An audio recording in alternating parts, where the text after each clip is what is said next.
So Robertson versus Sarah Frota. My first video, Frota was at a plus 120 underdog. Now she's at a plus 110. Robertson's minus 137. She was 159 when I made my first video. A lot of people, I think, watched her last fight, including me. I rewatched her fight versus Brazilian, or a judo black belt. Her first UFC fight. She missed weight by 8 pounds, which is insane. But she's slightly taller than Robertson too. She's got an inch height advantage. Robertson's a wrestler. In my first video, I said she was a submission artist, but she's really just a wrestler. She has good submissions, don't get me wrong, but I think Sarah Frota takes the jiu-jitsu aspect of it. She's super good off her back. Her last fight, the girl was a judo black belt, took her down at will pretty much. She's a judo black belt. And Frota was able to control her ground and pound because she has a sick rubber guard. I didn't realize she's like, I don't know if she has ever done any training with 10th Planet Jiu-Jitsu, but it's like their kind of style. Just, you can bring her leg all the way up to here and get you. She had, who's her last opponent? Lavina Souza. She lost the split decision, but she had Souza rocked a couple times. Souza had to get it to the ground. That was her only way to win, so she was taking her down at will. But she's a judo black belt. Gillian Robertson's a wrestler, so she has obviously good takedowns too. I rewatched her fight versus Veronica Macedo, and Veronica Macedo, she was getting out of stuff. You know, she was pretty good off her back. She's a Brazilian black belt as well, or Brazilian Jiu-Jitsu black belt as well. She's Venezuelan, Macedo. But she was getting out of stuff, rolling out of stuff. Eventually just got choked out. Rear naked choke, second round. Frota also, at the end of the second round versus Souza, she literally was in a deep rear naked choke, choked out. And there was like 10 seconds left or something when it got sunk in. So she was able to survive it, but just barely survived it.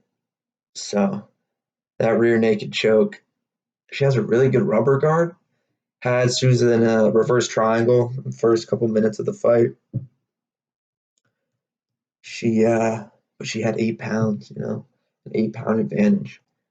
And we got to see how, if she does make weight, which hopefully she does, because the UFC hates people who miss weight all the time. But if she is on weight, we have to see how that 8 pounds affects her. You know, it'll affect her cardio. She had the 8-pound advantage, gave up 30% of her purse to Souza. Still lost, which sucks. Split decision. It was close, but she was dominating on the feet for sure. Fast, strong striker. But Robertson did get armbarred. I want to say, yeah, her fight before Macedo, she got armbarred by Silva. And Frota's, she is slick off her back. Like I said, her rubber guard, she could easily get an armbar in there, reverse triangle. But Robertson's probably the stronger one on the ground because of her wrestling background. She talks about how she likes wrestled dudes, and she's got experience. Sarah Frota showed good fight IQ in her last fight.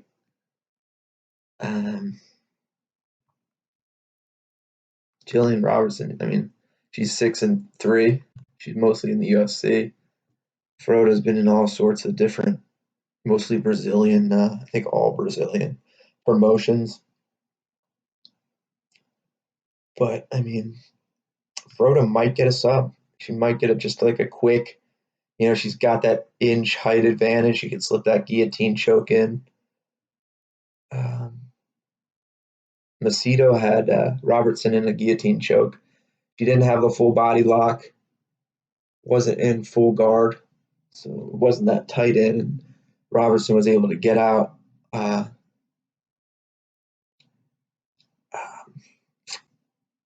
Frota doesn't have very good takedown defense, so it's probably going to be a grappling match. But can Robertson submit her like she did to Macedo? Macedo is a black belt in Brazilian Jiu-Jitsu too, but I don't know where or with who.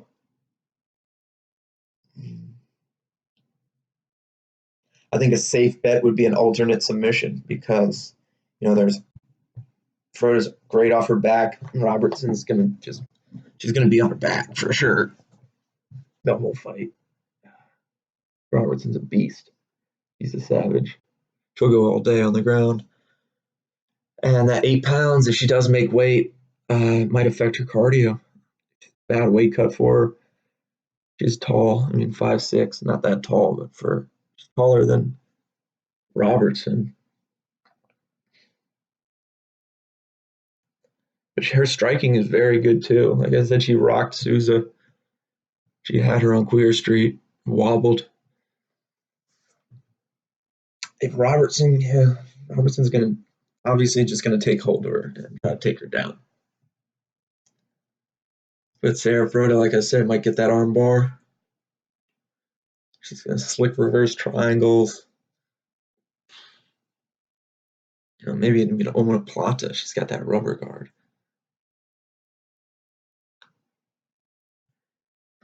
Robertson might just pick her up and slam her. She's strong. But I'd say a safe bet would be an alternate sub. Either way, submission either way. Or Robertson submission, which is obviously going to be the favorite bet. I usually like to go for underdog stuff that could happen. Because I don't like throwing down over $100 a fight. I'm a college student, I don't have money like that. But I like to go for the lines would be slightly in favor of a Robertson submission and a little lower for an alternate submission maybe. And this one might be a favorite not to go to decision too, just because of Robertson's intensity, which women are usually it's the favorite to go to decision. This might be an underdog decision. And Robertson, if she's not able to submit her, Frota's real good off her back. Like I keep saying, she's not able to submit her. It might just be a decision win because she's just wrestling her on the ground. Depends who's going to be the ref. Sometimes it depends on the ref. They'll stand it up, especially with wrestlers if they're not doing anything. And it's a stalemate. I know Frota was stood up a couple times with Souza her last fight when she was doing well on the ground. But yeah. Alternate submission, no decision. I'm not sure. It might go to decision if Robertson can't sub her. Souza almost subbed her in the second round over the last fight, so same thing, rear naked choke, and Robertson loves that rear naked choke. She's always trying to get to your back. So if Frota makes weight, her cardio won't be as good. She won't be, and that grappling, that wrestling style grappling of Roberts is tiring. So I'm going to go with a Robertson submission or decision. But an alternate decision or alternate submission would be cool. Frota might get that slick armbar, slick guillotine choke, slick reverse triangle. Robertson's a strong one though, so she might. So my picks will be up Saturday. I'm gonna make videos. I understand people don't like me talking for an hour, so my first video I had timestamps, and I'm gonna do predictions at the beginning of the week just from what I remember. Just watching the fights, like I rewatched the Frota versus Souza fight, and I'm like, oh okay.